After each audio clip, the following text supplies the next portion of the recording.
हिंद। आज का टॉपिक बहुत महत्वपूर्ण है क्योंकि क्लास 10वीं का सेकेंड चैप्टर बहुपद पॉलिनोमियल के बारे में हम समझने वाले हैं और एक एक बातों को हम लोग समझेंगे क्योंकि ये शुरुआत है और यहाँ से हमने जो टॉपिक बनेंगे वो सभी टॉपिक के साथ आपको समझाएंगे। ये नहीं कि केवल हम क्वेश्चन बनाकर आपको इंड कर देंगे यही क्वेश्चन है, और नहीं, हम आपको पूरा डिटेल समझाएंगे कि उनकी परिभाषा क्या होगा, उसके व्यापक रूप क्या होंगे, उसके प्रकार कौन होंगे। ये सभी समझने के बाद हम क्वेश्चन पर चलेंगे और हम आपको एक वही टॉपिक हम बताएंगे, मेन टॉपिक बताएंगे जो बोर्ड के एग्जाम के लिए सबसे ज्यादा महत्वपूर्ण होगा। हम उसी को प्रयास करेंगे। सबसे पहले हम बहुपद देखते हैं जो अध्याय 2 है। हमने अध्याय 1 कंप्लीट बता दिए हैं। अगर आप नहीं देखे हैं तो एक एक वीडियो देख लीजिएगा। हम आपको इस प्लेलिस्ट में जाइएगा इस वीडियो में और मिल जाएगा। बहुपद मेरा सेकंड चैप्टर है, इसको इंग्लिश में पॉलिनोमियल कहा जाता है। इसमें हम बात करते हैं कि सबसे पहले हम बहुपद को परिभाषित क्या करें, क्योंकि आप अगर 10वीं की तैयारी कर रहे हैं तो आपने 9वीं में भी ध्यान दिया होगा कि वहां पर भी एक बहुपद चैप्टर था। तो वहां के बहुपद यहाँ के बहुपद में बस थोड़ा सा का अंतर है, ज्यादा डिफरेंस नहीं है। और यहाँ सबसे बात करें कि बहुपद की परिभाषा क्या दे। देखिए, बहुपद की परिभाषा यहाँ देना होगा तो यहाँ पर वो एक ऐसा बीजीय व्यंजक बनाना है जिसमें चर और अचर दोनों हो। तो इसकी परिभाषा लिखेंगे तो वैसा बीजीय व्यंजक जो चर तथा अचर के सम्मिलित रूप से बना हो। और यहाँ पर बात है कि यहाँ पर दो बात आई है। एक बात है चर का, वेरिएबल है, एक नॉन वेरिएबल है। अब चर और अचर क्या है, देखिए सबसे पहले समझिएगा। यहाँ पर हमने बीजीय व्यंजक शब्दों का प्रयोग किया है, उसके बाद चर का प्रयोग किया है और अचर का और सम्मिलित रूप का। इन सभी को हम आपको बारीकी से बताएंगे ताकि आपको केवल क्वेश्चन पर फोकस ना हो बल्कि आपको बहुपद से एक जानकारी भी मिले कि अगर आप कहीं कभी पढ़ाए या किसी को समझाए तो सबसे पहले आपको मोस्ट इंपोर्टेंट टॉपिक भी बताना होगा। ऐसा नहीं कि आप सवालों को केवल सॉल्व करते जा रहे हैं, आपके पीछे उसकी कहानी आपको कुछ भी नहीं मालूम है। देखिए, बीजीय व्यंजक क्या होता है, जिसमें चर होते हैं और अचर होते हैं। तो चर क्या होता है, चर के बारे में बात करें तो जितना अल्फाबेट होता है, जैसे ए हो गया, बी हो गया, एक्स हो गया, वाई हो गया, जितना अल्फाबेट होते हैं वो सभी को चर कहा जाता है। और दूसरी बात है अचर। अचर वह मान होता है जो संख्यात्मक हो, जैसे 2 हो गया, 3 हो गया, 4 हो गया, 10 हो गया। अगर कोई संख्या है तो होता है अचर, और जितने अल्फाबेट होते हैं वो क्या होते हैं, अचर। और बात है यहाँ पर सम्मिलित रूप। सम्मिलित रूप कहने का मतलब या तो इन दोनों के बीच जोड़ हुआ हो, घटाव हुआ हो, गुना हुआ हो या भाग हुआ हो। अगर ऐसे सम्मिलित रूप होते हैं तो वही सम्मिलित रूप क्या कहलाएगा, तो बहुपद कहलाएगा। ये आपको पहला कंसेप्ट समझना होगा कि बहुपद की परिभाषा क्या होगी। तो वैसा बीजीय व्यंजक जो चर तथा अचर के सम्मिलित रूप से बना हो। एक एग्जाम्पल हम आपको दे सकते हैं, यहाँ पर 3x + 2 हो जाएगा कि नहीं बहुपद। देखिए 3 और x और 3 जो है अचर है, x जो है चर है, और एक इनमें गुना हुआ है और इसके साथ एक और हम जोड़ दिए तो ये दो पद का एक क्या हुआ, बहुपद हुआ। ध्यान रखिएगा, बहुपद और समीकरण में बस थोड़ा सा का डिफरेंस है, आपको हमेशा ध्यान रखना है। अगर हम 3x + 2 = 0 लिख दे तो ये हो जाता है समीकरण। ध्यान रखिएगा, ये हो जाएगा समीकरण। अगर आप अच्छे से समझना चाहते हैं तो बारीकी भी ध्यान रखिएगा। अगर हम इसको 3x + 2 लिख देते हैं तो यह है बहुपद। ध्यान रखिएगा, बस बराबर के मान का ही अंतर है, ये बहुपद हो गया। बहुपद को भी बीजीय व्यंजक कहा जाता है। बीजीय व्यंजक जो अब क्लास 8 में एक चैप्टर मिला होगा आपको बीजीय व्यंजक, 9th में बहुपद मिला था और 10th में भी बहुपद के नाम से मिला है। तो दोनों में डिफरेंस जरूर ध्यान रखिएगा कि समीकरण कब होगा और बहुपद कैसे होगा। ये आपको बहुपद का परिभाषा समझ में आएगा कि परिभाषा क्या होता है। अब हम इसको देखते हैं कि इसके व्यापक रूप क्या होंगे। व्यापक रूप की बात करें तो इसका सबसे ज्यादा एग्जाम में आपसे पूछा भी गया है कि व्यापक रूप क्या होता है। तो इसका होता है ए एक्स का power 2 plus b x plus c बराबर तो 0 नहीं होगा, यही इसका व्यापक रूप है।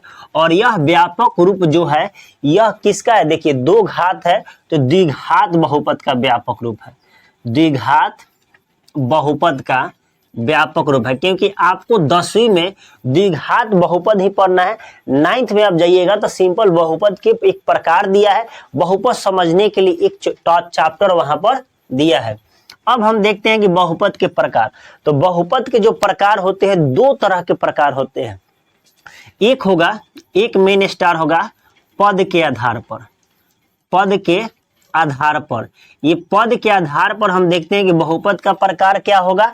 और दूसरी बात है कि घात के आधार पर, घात के आधार पर दोनों आपको समझना होगा अच्छे से कि बहुपद के दो प्रकार से डिफाइन किया जाता है। एक आपको पद के आधार पर, एक घात के आधार पर, एक टर्म के आधार पर होता है, एक पावर के आधार पर होता है। तो पद के आधार पर बहुपद को मुख्यतः 3 भागों में बांटा गया है।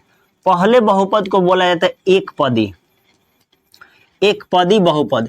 तो इसका डिफिनीशन बहुत सिंपल है, एक पदी मतलब ऐसा बहुपद जिसमें केवल एक पद हो उसे बोलते हैं एक पदी। जैसे 3x एक पद है, ये हो जाएगा 5x, ये भी एक पद ही हो गया। केवल x दे दिए, केवल 2 दिए तभी बहुपद। अब ध्यान से देखिएगा, कहिएगा सर 3x तो ठीक है, ये समझ में आया कि हमको बहुपद है, ये हमको कोई दिक्कत नहीं है।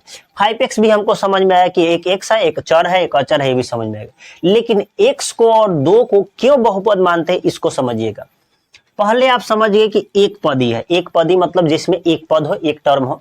यहाँ आप समझ गए, यहाँ भी समझ गए, लेकिन यहाँ आपको दिख रहा होगा केवल क्या है, तो चर राशि है। तो ये चर का बहुपद है, चर बहुपद। आप सब जानते हैं कि एक जो होता है वो छुपा हुआ संख्या होता है, तो ये जो बहुपद होगा वो चर बहुपद होगा, ओनली केवल चर है। ये पूछा जाए ये बहुपद है कि नहीं, बहुपद है, लेकिन ये कौन बहुपद होगा, अचर बहुपद होगा। ध्यान रखिएगा, ऐसे मत समझिएगा कि ये बहुपद है ही नहीं। लेकिन अगर आपको बहुपद के रूप में कभी कोई पूछ दिया कि चलिए हम मान लेते हैं कि आपकी कहना है कि अचर बहुपद है, हम आपको एक चर और अचर का सम्मिलित रूप करके दिखा दीजिए, तो समझिएगा थोड़ा, हम आपको सभी बातें समझाएंगे, घबराने की कोई जरूरत नहीं है। यहाँ पर x है, तो आपने यहाँ तो समझ गया कि इसके पहले एक संख्या है, जिसके चलते हमें ये पता चला कि एक चर है, एक अचर है, तो हमने इसको बहुपद कह दिया। लेकिन सर आप ये अभी तक नहीं बताए कि केवल 2 होगा तो इसको आप बहुपद कैसे माने। तो इसको अगर कोई कह दे कि आप दिखाइए कि यह जो 2 है कैसे आपने एक बहुपद के रूप में माना, तो समझिएगा। आप बोलिए 2 गुने x का पावर हम 0 लिख सकते हैं। देखिए तो 2x का पावर 0, यानी हम इसको सिंपली 2x का पावर 0 लिख सकते हैं। अब एक बात बताइए कि अगर हम x के टर्म में ला दिए तो 2x का पावर 0 हुआ, एक बहुपद दिखा। अगर आप ये भी बात जानते होंगे किसी संख्या के पावर अगर 0 होता है उसका वैल्यू 1 होता है, तो 2 गुने 1 अर्थात कितना, 2, यानी 2 से हम फिर 2 मान लिए। यानी अगर आपको केवल बताना होगा कि बहुपद कैसे है, तो आपको यही ध्यान रखना होगा, 2 कंडीशन आपको दिखाना होगा। तो ये बहुपद कौन होगा, अचर बहुपद, ये बहुपद कौन होगा, चर बहुपद। अब इसकी बात है कि एक पदी तो समझ में आ गया कि वैसा बहुपद जिसमें एक पद होते हैं, एक पदी कहलाते हैं। तो इसके व्यापक रूप क्या होंगे, व्यापक रूप, इसके व्यापक रूप की बात करें तो इसका होता है ax प्लस 1, नहीं ओनली ax होगा, इसलिए क्योंकि यहाँ एक ही पद तो बताना है, तो कितना होगा, ax हो जाएगा, क्योंकि एक ही टर्म को सजाना है। एक आप समझ गए, एक पदी बहुपद। इसके बाद जो बहुपद होंगे वो होंगे द्विपदी बहुपद। द्विपदी कहने का अर्थ क्या होगा कि वैसे बहुपद जिसमें पद कितने हो, 2 हो। तो उसको भी समझते चलिएगा, आप समझ लीजिएगा सभी कंसेप्ट, तो आपको लिखना बहुत आसान हो जाएगा। दूसरा है द्विपदी, द्विपदी बहुपद। अब द्विपदी मतलब पद कितने होना चाहिए, 2। द्वि मतलब 2 होता है, पदी मतलब पद होते हैं। कितने पद होने चाहिए, 2 पद होना चाहिए। तो 2 पद होगा तो द्विपदी बोलेंगे। इसका एग्जाम्पल एक ले लेते हैं, तो कितना होगा, 3x प्लस 2 हो जाएगा। देखिए 3x प्लस कितना होगा 2, 2 पद हो गए। 3x का पावर 5 प्लस 1, ये भी द्विपदी हुआ। ध्यान रखिएगा कि यहाँ पर पावर 5 है, यहाँ पर पावर 1 है। तो कभी कभी लड़के कंफ्यूज में क्या पड़ जाते हैं कि यहाँ पर पावर 5 है प्लस 1 है, फिर भी आपने द्विपदी लिखा, और यहाँ पावर 1 है, ऐसे क्यों? कभी कभी क्लास में जो बच्चे कभी कभी घबरा जाते हैं कि अधिकतम पावर 5 अगर यहाँ आप मानना चाहें तो 3x का पावर 50 प्लस 2 भी मान सकते हैं, कोई गलती नहीं होगा।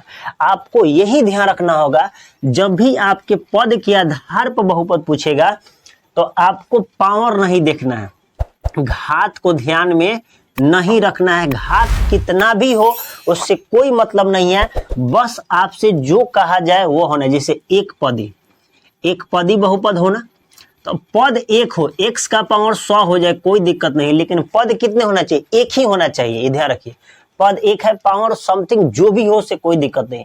यहाँ द्विपदी है, पद दिखा है ना आपको 2 है, पावर पर मत जाइए कि पावर कितना है। यहाँ पर देखिए पावर भले 5 है, लेकिन इन दोनों को सम्मिलित रूप में पद कितने हैं? 2 है। इसी आधार पर एक इसका व्यापक रूप की बात करें तो इसका व्यापक रूप हो जाएगा ax प्लस बी, क्योंकि इसमें 2 पद हो जाएंगे, ax प्लस बी। तीसरा है त्रिपदी बहुपद। अब त्रिपदी बहुपद में आप समझ गए कि वैसे बहुपद जिसमें पदों की संख्या कितनी होगी? 3। अगर 3 पद है तो वो कितना होगा? त्रिपदी होगा। अब यहाँ पर एक एग्जाम्पल लेते हैं, 3x का पावर 5 प्लस 5x प्लस कितना होगा? 2। अब देखिए तो इसमें पद कितने हैं? 3 पद है, 1 2 3 पद हो गया। इसी तरह 5x का पावर 10 प्लस 3x प्लस कितना हो गया? 9। इसमें पद कितने हैं? 3। तो आपको ध्यान रखना है, जब पद के आधार पर बांटा जाए तो आपको घात को ध्यान में नहीं रखना है, बल्कि आपको पद ही देखना है। और इसकी व्यापक रूप की बात करें, व्यापक रूप यानी संक्षिप्त रूप में किस रूप में लिखा जाए तो ये हो जाएगा ax का पावर 2 समथिंग कुछ भी हो जाएगा प्लस bx प्लस c, यानी 3 पद होना चाहिए। पावर कुछ भी हो उससे कोई मतलब नहीं है, आपको ध्यान रखना है कि पद कितने होना चाहिए? 3 पद होना चाहिए। अब आप पद के आधार पर समझ गए कि बहुपद को पद के आधार पर कितने भागों में बांटा गया। तो मुख्यतः 3 प्रकार है, एक पदी जिसमें पद कितने हो? 1 हो, द्विपदी जिसमें पद कितने हो? 2 हो, और त्रिपदी मतलब जिसमें पद कितने हो? 3 हो। अब है कंडीशन कि घात के आधार पर अब बताएं कि बहुपद कितने होंगे। आप इस सबको क्लास वीडियो को पुश कर दीजिएगा और लिखते चलिएगा, ताकि आपका एक कॉपी भी तैयार हो जाए और आपको कोई दिक्कत नहीं होगी। अब है घात के आधार पर, अब हम बात करने वाले हैं कि बहुपद घात के आधार पर कितने होते हैं। तो इसको भी मुख्यतः 3 भागों में बांटा गया है। एक बहुपद जो पहला होता है उसको एक घाती बोला जाता है, एक घाती बहुपद। अब देखिए एग्जाम इतना भी लो नहीं करेगा कि आपको एक घाती पूछेगा, ई पूछ देता है रैखिक बहुपद। ध्यान रखिएगा, एक घाती बहुपद को ही रैखिक बहुपद के नाम से जाना जाता है। ये ध्यान रखिएगा, आपके एग्जाम में एक घाती कभी नहीं पूछा है और ना ही पूछेगा आपसे। जब भी पूछेगा तो रैखिक पूछेगा। ऑप्शन देता है कि निम्नलिखित में कौन रैखिक बहुपद है। तो आपको ध्यान रखना होगा कि उस बहुपद का अधिकतम जो घात होना चाहिए उसका घात कितना होना चाहिए? 1 होना चाहिए। अगर उसका अधिकतम घात 1 है यानी वह रैखिक बहुपद है। जैसे एग्जाम्पल देख लेते हैं, एग्जाम्पल में 3x प्लस 1, ध्यान रखिएगा यहाँ x का पावर 1 है, उसके अलावा हाँ पद कितने हैं? 2 हो गए, उससे आपको घबराना नहीं है। इसमें आपको पद नहीं ध्यान देना है, इसमें पद ध्यान नहीं देना है, उसमें आपको घात ध्यान नहीं रखना था, इसमें पद को ध्यान नहीं रखना है। अगर आप केवल x लिख देते हैं तब भी यह रैखिक बहुपद है, क्योंकि इसका अधिकतम घात कितना है? 1। इससे मोस्ट इंपॉर्टेंट ऑब्जेक्टिव क्या पूछ देता है कि अगर बहुपद रैखिक या एक घाती है तो उसके शून्यक कहे तो एक सिंपल भाषा में x का मान, शून्यक मतलब x का मान कितने निकलेंगे? तो 1 निकलेंगे। आपको ध्यान रखना है ये सभी बातें। और इसकी व्यापक रूप की बात करें तो व्यापक रूप क्या होंगे? तो ए एक्स प्लस 1 चाहे बी कुछ भी यहाँ लिख देते हैं, तो यहाँ पर ए एक्स प्लस बी लिख दिए। ये आपको ध्यान रखना है 4 बातें। एक घाती आपके एग्जाम में नहीं पूछेगा, इस भ्रम से दूर हो जाइएगा। आपसे एग्जाम में पूछेगा रैखिक बहुपद और उसकी घात कितना होता है, 1 होता है। एग्जाम्पल आप देख लीजिएगा कैसे होंगे। 3x + 1 होगा, यहाँ पर 5x + 3 हो जाएगा, कोई दिक्कत नहीं होगा। लेकिन पावर कितने होना चाहिए, x। शून्य कितने होंगे, 1 होंगे। व्यापक रूप क्या होंगे, ax + b। ये तो एक घाती हो गया। अब दूसरा जो होगा उसको बोला जाता है द्विघाती बहुपद। द्विघाती मतलब घात कितना होगा, तो घात हो जाएगा इसका 2। अधिकतम घात की बात करें तो द्विघाती बहुपद में घात कितने होंगे, 2 होंगे। अब इसका एग्जाम्पल हम देख लेते हैं। एग्जाम्पल केवल x² भी द्विघाती बहुपद होगा, क्योंकि इसके अधिकतम घात कितने हैं, 2 है। पद पर मत जाइएगा कि एक ही पद है, ऐसा कोई बात नहीं है। यहाँ पर 3x² + 5x + 1 ये भी एक द्विघाती बहुपद है। द्विघाती बहुपद पहचानने का सबसे बेहतर तरीका है कि आप उसका घात देख लीजिएगा कि इस बहुपद के अधिकतम घात कितने हैं। अब इसके भी शून्य की बात करें तो शून्यक मतलब x का मान कितना निकलेगा, तो इसके शून्यक होंगे 2, ठीक।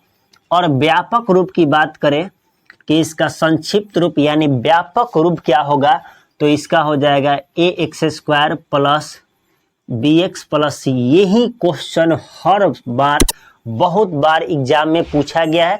आप क्वेश्चन बैंक भी मार्केट से ले लीजिएगा, क्योंकि दुकान पर आ गया है गोल्डन प्रकाशन का, उसका भी ले लीजिएगा। यहाँ पर व्यापक रूप ax² + bx + c ये क्वेश्चन एग्जाम में बहुत पूछा है।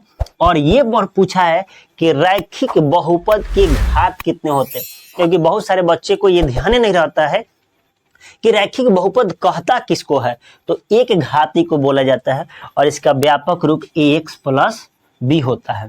और तीसरा क्वेश्चन है, तीसरा इसका होगा त्रिघाती बहुपद, यानी वैसा बहुपद जिसका घात कितना हो, तो इसका घात हो जाएगा 3 हो जाएगा। और इसकी एग्जाम्पल की बात करें तो x³ भी हो जाएगा, या 5x³ + 2x भी हो जाएगा। ये सभी किसके एग्जाम्पल है, तो त्रिघाती बहुपद के हैं। इसके अगर शून्य की बात करें तो शून्य देखिए जितना घात होगा उतने ही शून्य निकलेगा, याद रखिएगा। आपके एग्जाम में पूछा भी जाएगा, एक बहुपद दिया जाएगा और पूछा जाएगा कि इसके शून्य कितने होंगे। और उसके बाद इसकी व्यापक रूप की बात करें तो इसका व्यापक रूप होता है ax³ + bx + c bx² + cx + d हो जाता है। ये होता है इसके व्यापक रूप। तो अभी आप 3 बातें को समझे कि बहुपद का परिभाषा क्या है, बहुपद के व्यापक रूप क्या है। तो यही व्यापक रूप है, क्योंकि इस चैप्टर में हमें ज्यादातर द्विघात बहुपद के बारे में ही पढ़ना, उसके प्रकार आप समझे। अब हम आपको बताने वाले हैं कि एक मोस्ट इंपॉर्टेंट टॉपिक जो ऑब्जेक्टिव में पक्का हर साल पूछा जाता है। देखिए अब जो टॉपिक है कि कौन द्विघात बहुपद नहीं होगा, यहां ध्यान रखिएगा कि हमने जो बोला है वो नहीं के शर्त में बोला है। तो इसका जवाब ये भी होना चाहिए कि आप बताइए तो कौन द्विघात बहुपद होगा। तो 2 बातें यहां पर है, कौन द्विघात बहुपद नहीं होगा और कौन द्विघात बहुपद होगा। ये भी क्वेश्चंस आपके ऑब्जेक्टिव में पूछे जाते हैं और इस साल भी पूछा गया था। ये हर एक साल का एक ऑब्जेक्टिव क्वेश्चन है कि निम्नलिखित में कौन द्विघात बहुपद है। आप क्वेश्चन बैंक में जाकर देख लीजिएगा। तो हम समझने वाले हैं कि कौन नहीं होगा। सिंपल बात है कि अगर एक क्लास में 2 तरह के बच्चे हैं, एक तेज है और एक कम तेज है। अगर हम इन दोनों को अलग करना है तो या तो हमको तेज वाले को निकाल लेना होगा या तो कम तेज वाले को निकाल लेना होगा। अगर हम किसी एक, क्योंकि 2 ही है, एक तो नहीं होगा एक होगा, तो हमने जो शर्त रखा है वह रखा है कि कौन कौन नहीं होगा। अगर कौन कौन नहीं होगा ये निकाल देंगे तो बाकी सब क्या होगा, बहुपद होगा। ये ध्यान रखना है। तो वही कंडीशन आपको बताने वाले हैं कि ध्यान रखिएगा कि अगर इस तरह के क्वेश्चंस में दिखे आपको तो सीधे लगाना है कि ये बहुपद नहीं होगा। पहला शर्त है कि अगर घात हो जाए ऋणात्मक, ऋणात्मक अगर घात हो जाएगा यानी पावर माइनस में चला जाएगा तो वह बहुपद नहीं होगा। एग्जाम्पल समझिएगा, जैसे यहाँ पर लिख दे 3x का power -2 plus 3x plus 5। Simple सा परिभाषा एक शर्त के अनुसार है कि आपको पावर दिख रहा है -2 है, जब माइनस में आ ही गया तो यह बहुपद नहीं होगा पहला। अगर एक और एग्जाम्पल लेते हैं, अगर 3x square plus 1/x plus 2 दे दिया तो क्या ये द्विघात बहुपद होगा कि नहीं होगा? यह भी नहीं होगा। कैसे नहीं होगा ध्यान दीजिए, यहाँ पर 3x का पावर 2 है, ये समझिए आप। यहाँ x बटा x का पावर 1 तो होगा ही, नहीं दिया तो पावर 1 होगा, प्लस कितना है 2 है। जब भी इसको व्यापक रूप में लिखेंगे तो एक क्रम में लिखेंगे, तो क्रम क्या हो जाएगा 3x का पावर 2, ये ऊपर जाएगा। तो जब भी घातांकीय नियम के अनुसार जब भी पावर बट्टा में अगर प्लस में है ऊपर जाएगा तो पावर माइनस में हो जाता है, घातांकीय रूल के अनुसार होता है। तो यह पावर नीचे है, अभी ऊपर जाएगा तो x का पावर -1 होगा प्लस 2 होगा। इस तरह के क्वेश्चंस में आपको देखे कि -1 मिला तो ये भी द्विघात बहुपद नहीं है। ये दोनों कंडीशन अगर आपको कभी भी दिखा कि पावर अगर माइनस में है तो वह द्विघात बहुपद नहीं होंगे। एक शर्त हुआ। दूसरा शर्त इसका है, दूसरा शर्त है कि घात जो होगा भिन्न या रूट में हो, अगर इस तरह के हो जाता है तभी वह द्विघात बहुपद नहीं होगा। समझिएगा कैसे, 3x का पावर -1/2 चाहे केवल 1/2 प्लस 3x प्लस 1 दिया हो तो यह भी ये द्विघात बहुपद नहीं होगा। ये तो बहुत सिंपल था, आपने देख लिया। लेकिन कभी कभी एग्जाम में क्वेश्चन इस तरह के आ जाते हैं, x का पावर 2 3√x प्लस 1, ये बताइए तो क्या होगा। तो आप देख रहे हैं कि तो x का पावर 2 है, चलो ठीक है, रूट में x है, पावर निगेटिव नहीं है, लेकिन यहाँ √x है। तो रूट जब भी टूटता है ना तो 1/2 में बदल जाता है। ये सभी कंडीशन जो लग रहा है ये केवल चर के साथ लगेगा, अचर के साथ नहीं लगेगा। आपको एक एग्जाम्पल भी और देंगे तो ये भी द्विघात बहुपद नहीं है। अभी भी आपको क्लियर नहीं होगा, एक और एग्जाम्पल लेते हैं। यहाँ दे दिए 3x का पावर 2 प्लस 5/2x प्लस 1। अब देखिए तो क्या ये द्विघात बहुपद है? तो बहुत सारे लोग इस पर क्या करेंगे, सीधे मारेंगे द्विघात बहुपद नहीं है। क्यों नहीं है? क्योंकि सर ये बट्टा में दिया है। तो देखिए भाई, हम आपको जो भी बट्टा बताए थे ना, वो बट्टा हम केवल अचर पर नहीं बोले थे, वह बोले थे कि बट्टा किस पर होना चाहिए, चर पर होना। जो भी रूल लागू होगा वह चर पर लागू होगा, ध्यान दीजिएगा। यहाँ पर 3 एक चर अचर कोई भी हो उससे कोई मतलब नहीं है। x का पावर 2 स्वतंत्र है ना, ये बट्टा जो है ये बट्टा अचर राशि है, चर एकदम स्वतंत्र है, इसलिए द्विघात बहुपद होगा। अब एक और है 5x का पावर 2 प्लस 3√x का पावर 2 प्लस 1। इसको देखिए तो क्या द्विघात बहुपद होगा कि नहीं होगा?